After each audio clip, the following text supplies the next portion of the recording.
The way people are navigating the internet is changing. But when you look at like, where does traffic come from? For mature businesses that have been investing in content marketing for a while, they are still just driving a ton of traffic through search. That traffic may be going down for some businesses, but it is still a highly performant and effective channel if it's executed correctly. I'm Jonathan Gandolf, and welcome to the Content Cocktail Hour, powered by Audience Plus. Our mission is to shake out the deepest secrets of B2B marketing professionals and stir up fresh conversation, all to help you connect your brand with the right audience at the right time. Let's raise a glass. Welcome back to the Content Cocktail Hour. This is Jonathan Gandolf, co-founder and CEO of Audience Plus. I'm thrilled to be joined by JH Scherck, founder and CEO of Growth Plays. I was fortunate enough to have a conversation with JH a couple of weeks ago, and immediately I had to follow up and say, you're coming on the podcast. He had some great perspectives, some fun opinions. We will jump into all of that today. I'm really excited for that conversation. But before we do that, JH, in your own words, tell us a little bit about yourself, your background, and what you're up to at Growth Plays.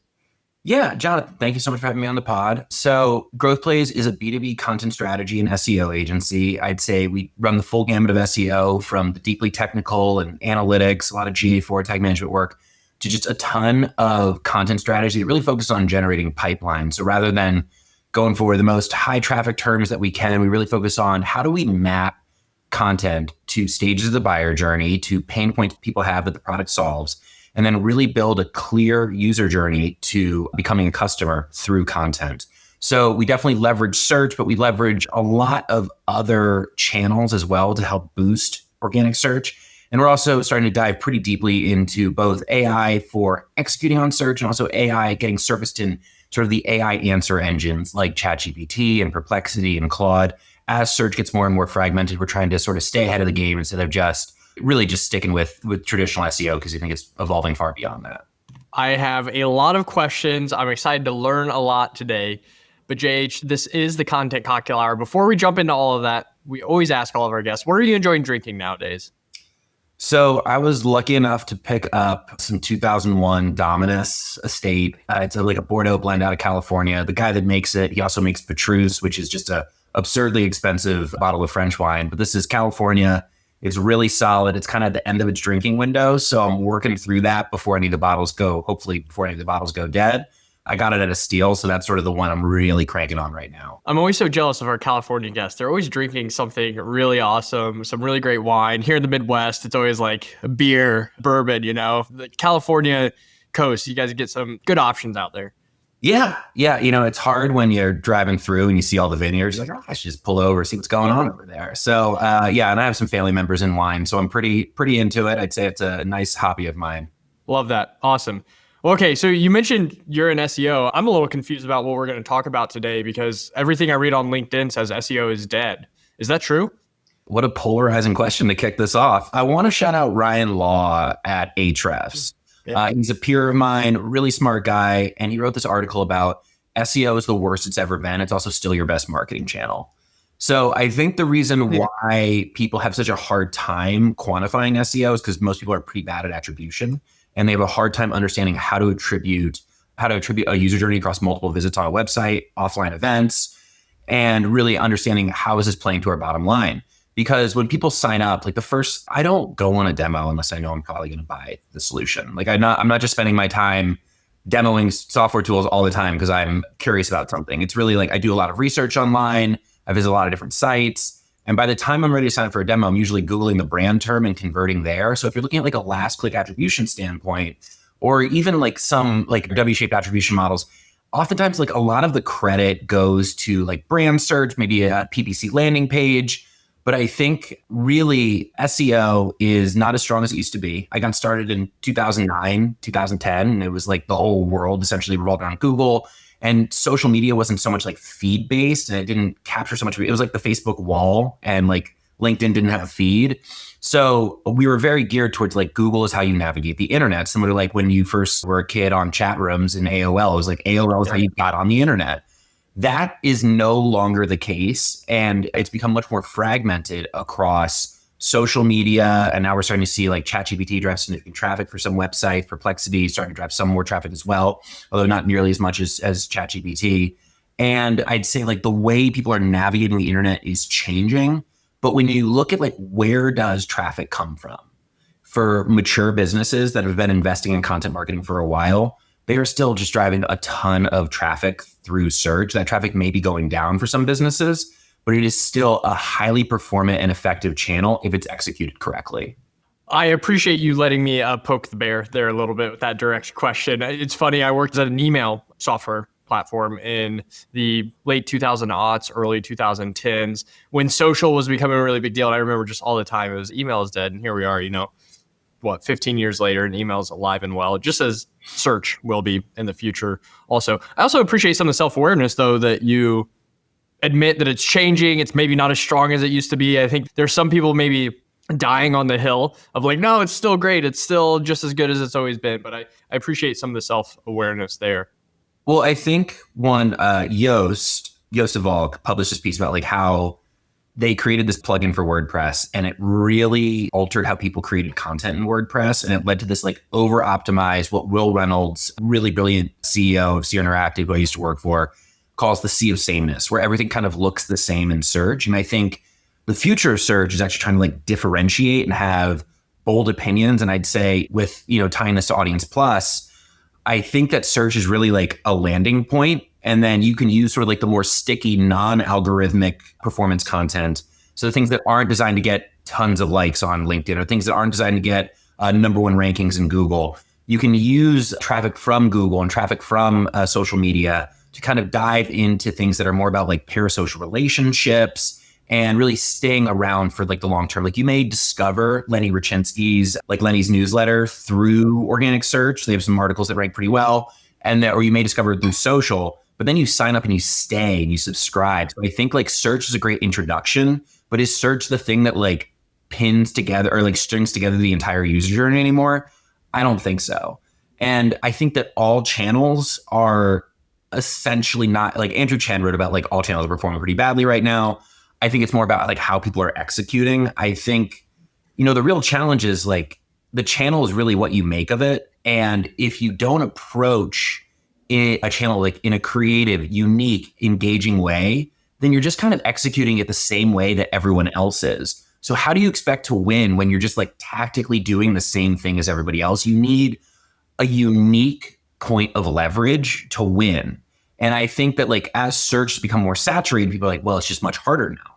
And it's like, yes, because everyone's doing the same exact thing to win. But if you made uniquely better, uniquely differentiated content that helps people accomplish their job to be done better than the standard other 9 things that are ranking on the first page of Google, you will see better results.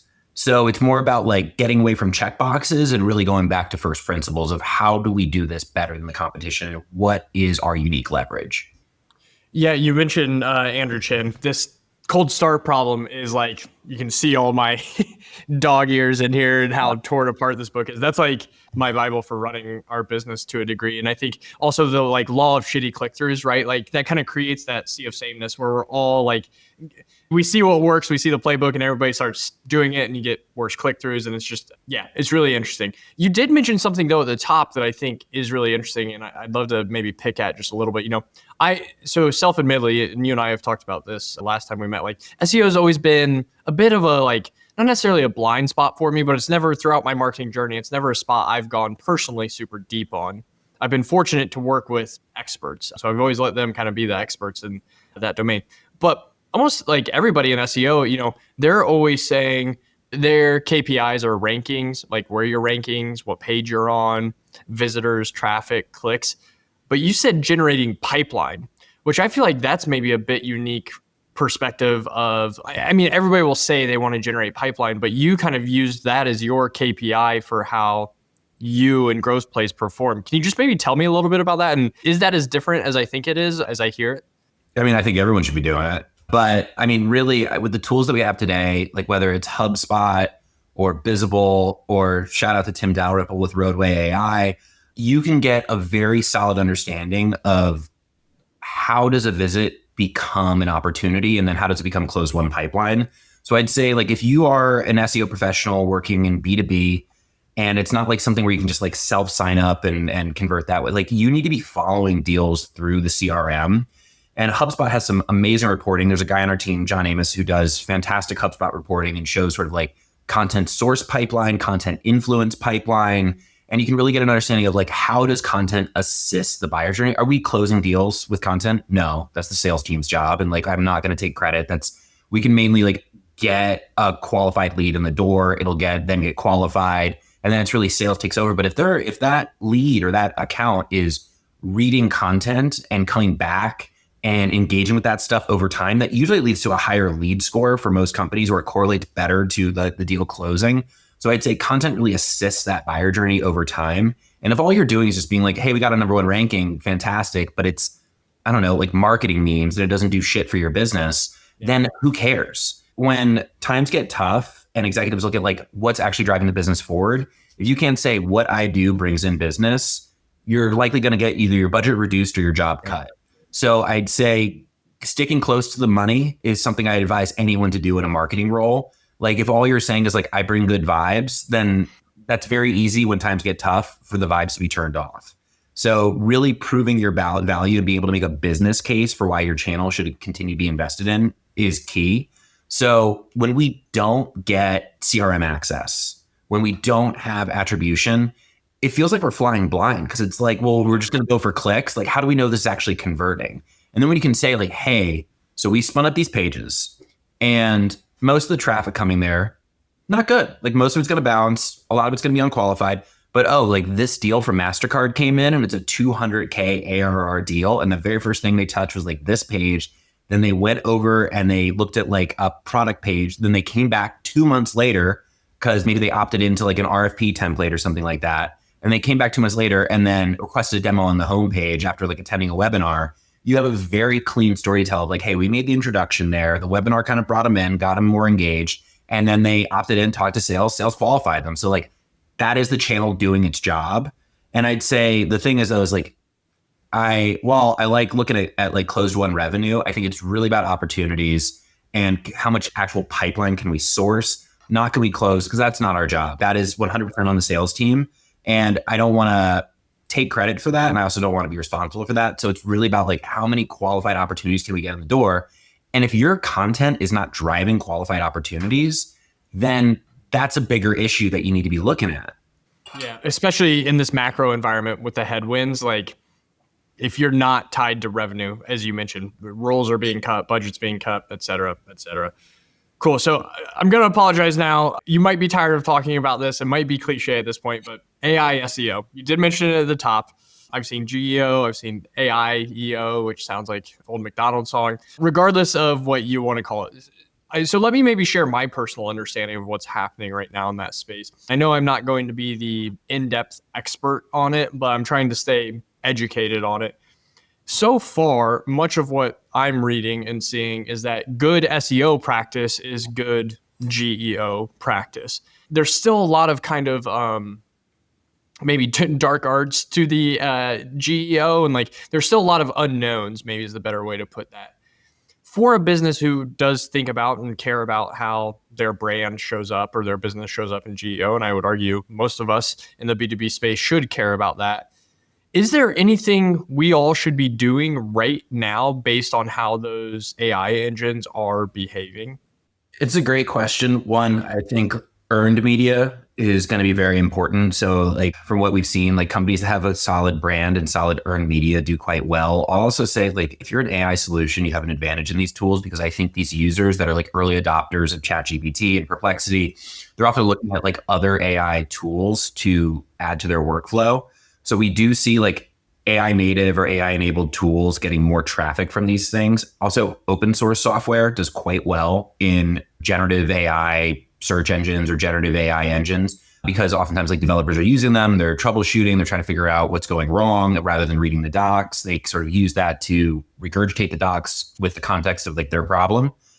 But I'd say, yeah, what we're seeing is like companies that have solid traditional SEO programs, those same pages often get very heavily cited by generative engines, and they get some traffic from those too. Now, is the click-through rate as high as Google? Absolutely not.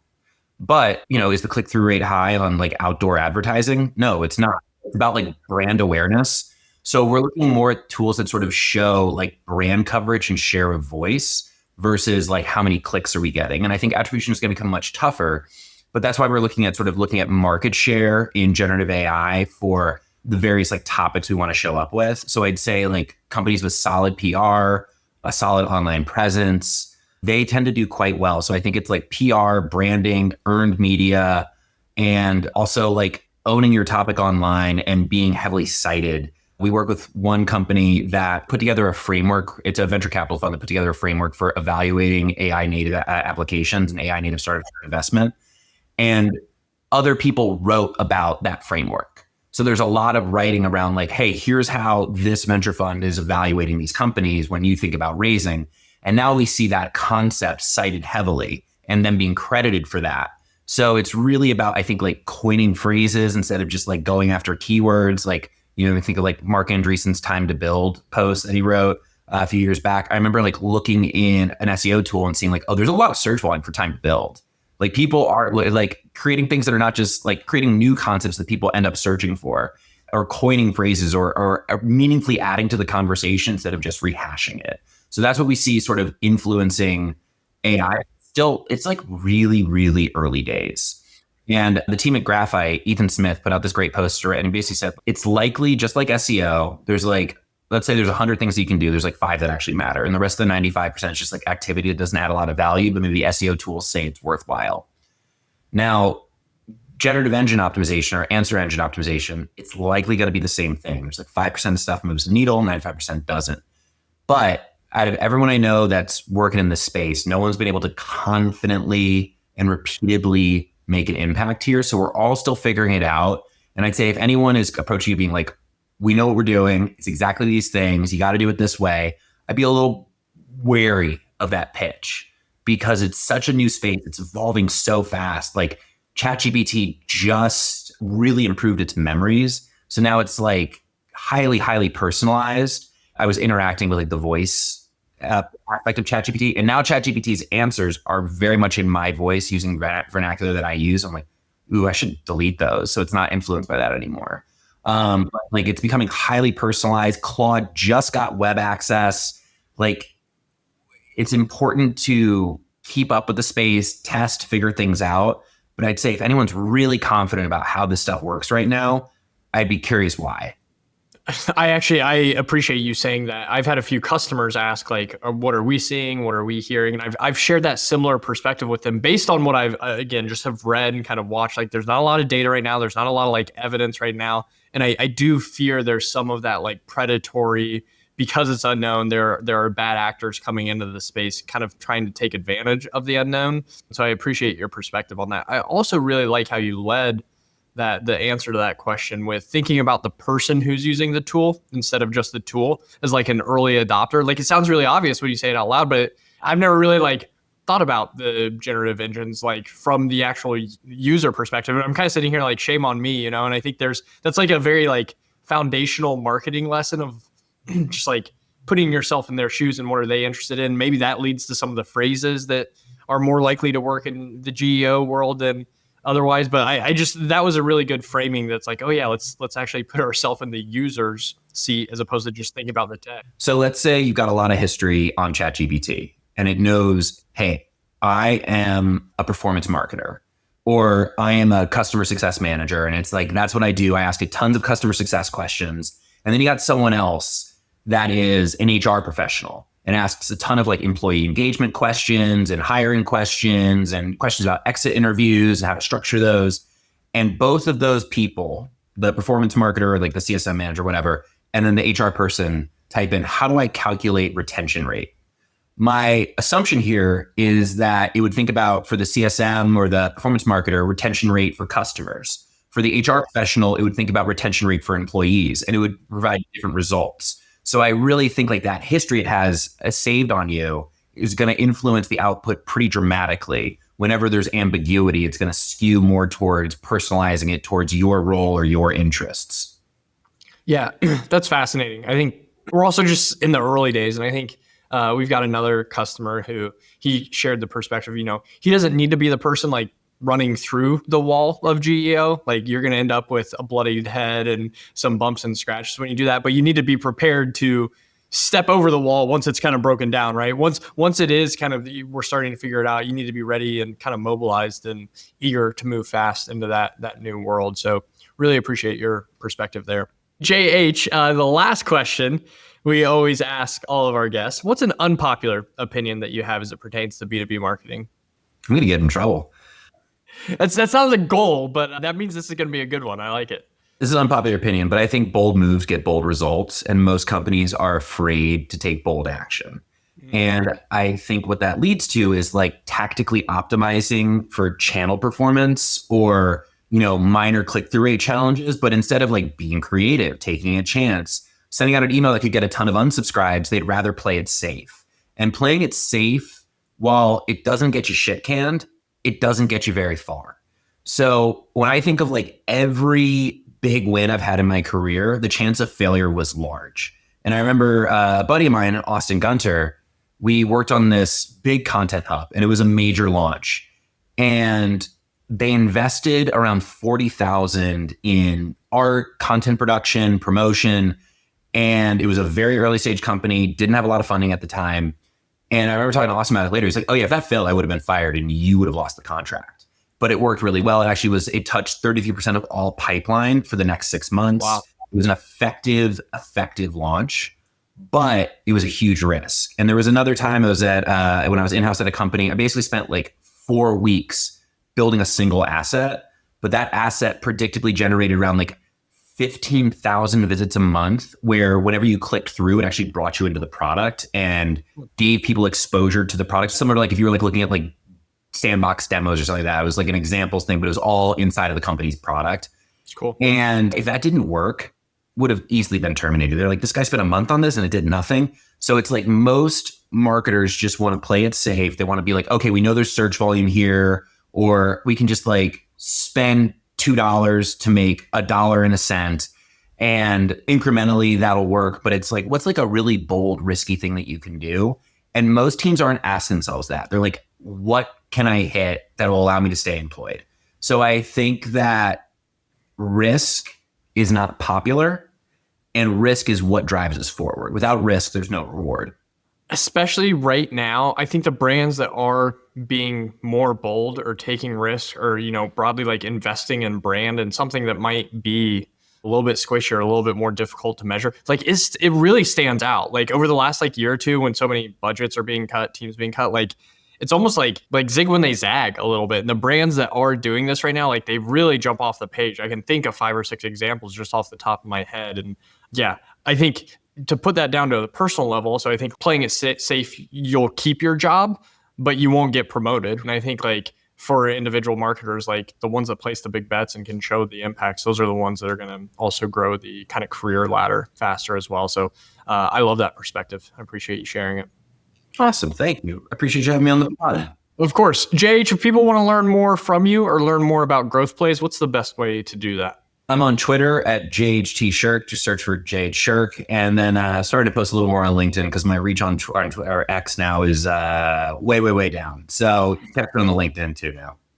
Love it. Well, we'll get all those links in the show notes. JH, thank you so much for joining us today. To all of our watchers, all of our listeners, thanks for joining another episode of the Content Cocktail Hour.